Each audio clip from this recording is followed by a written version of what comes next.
For a first patch, this is huge.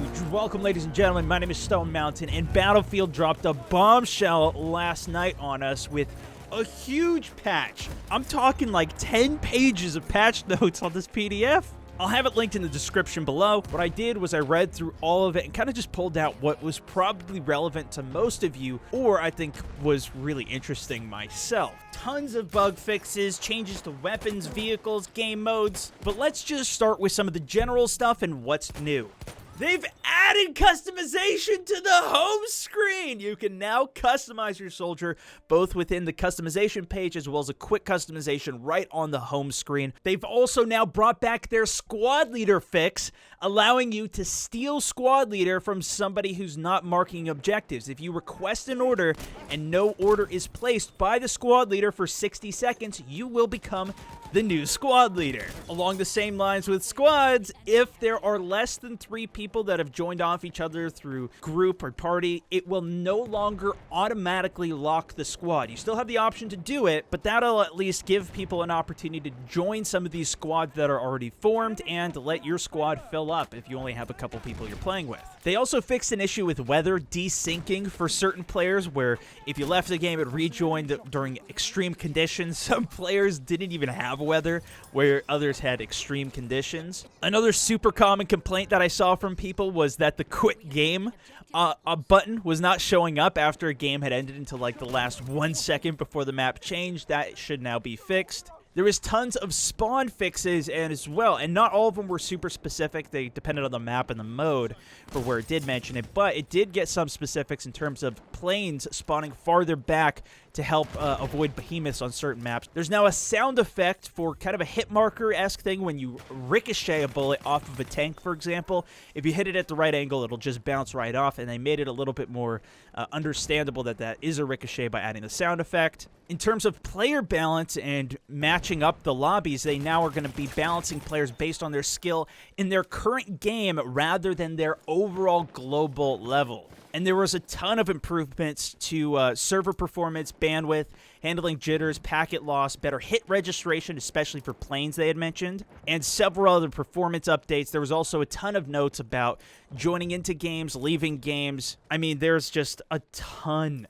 of bug and glitch fixes. A lot of them I haven't even seen, but it's good to see that they're improving upon those. In terms of what's new and coming to the game, though, rental servers are now here. You can find them under the custom games. At least for PC, the longest you can currently rent a server is for 30 days. You can also find that under the store tab, which they also added the battle packs, although you can't buy them yet.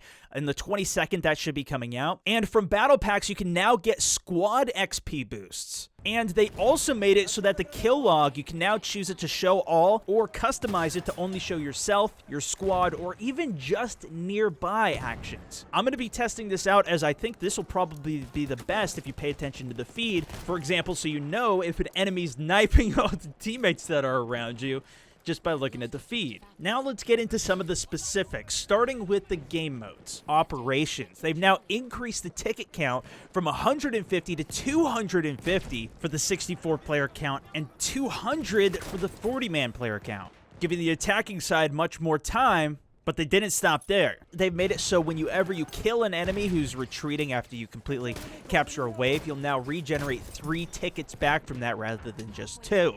And you probably didn't even know that was a thing. Well, they're adding even more of these small little hints in this game mode as well as elsewhere in the game to help give you more tips. They also made it so when the attacking side captures the objectives and moves up to the next set, you'll always have at least 50 going into that next one rather than just 30. Plus, they've even sped up the capture speed of the point in operations. Moving over to Suez, which we had already heard about more in Conquest territory now. They added these 2 more flags. They also added a new car, and they made the capture zone smaller there. Finally, for war pigeons, they made it so it's even easier to spot the pigeon as it's flying away, hopefully giving you more of an opportunity to shoot it down. Both with weapons and gadgets, there was quite a few changes across the board for all classes. So let's start with the weapons. For the support class, they noticed that a lot of people weren't using the support class. The LMGs in particular have gotten a nice buff. especially in the mid-range for their suppression. They also have more accuracy while you're aimed down sight. The low-weight machine gun variations will also gain accuracy faster as you're firing. So the longer you shoot, the more stable that it'll get. And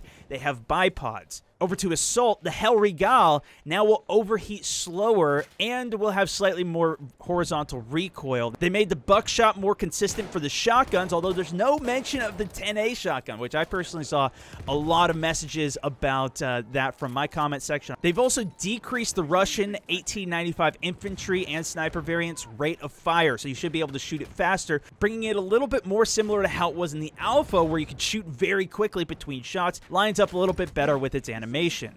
As for the medic, they reduced the reload time of the auto-loading 8 extended, so we'll see how that fares. Switching over to gadgets, we also saw improvements across the board. Limpet mines are now indestructible. Drop it down, wait for the timer to go off. If somebody snipes it or tries to blow it up, it won't go off. The trench periscope also now correctly displays the distance of what you're looking at. Also for the scouts, the gas and incendiary tripwires will now have 2 charges to try and incentivize you using those over the still 1 charge that you'll get for the HE tripwire. They also made some improvements to deploying the mortar and trench shield, but more specific with the mortar, they made quite a few other tweaks, including giving you now 2 smoke mortars as well on top of your other ones that you can switch between. The air burst had its max damage radius reduced, so you got to get it a little bit more in a sweet spot in order to get the maximum amount of damage out of it. The HE and air burst mortars also have the same range now, plus they've added a new little mechanic where the faster that you shoot, the less accurate that the shots will be. That red dot that's in the middle will now slowly get smaller and smaller until it's going to be 100% accurate, and then you can shoot it with 100% accuracy if you want to wait for it. What was happening previously is people would just find a target and then keep spamming the button.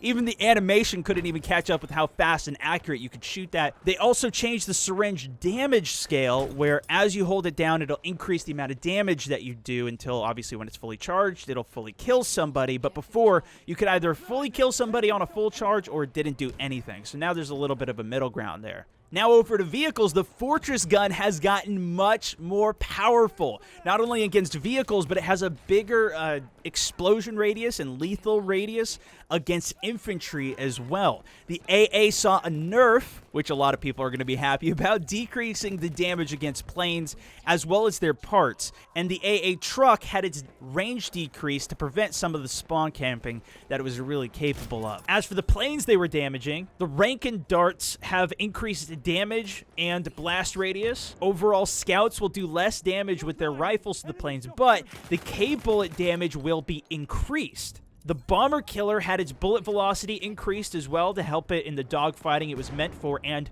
the Bomber Torpedoes will actually now be effective against land targets, essentially treating it like a big heavy bomb.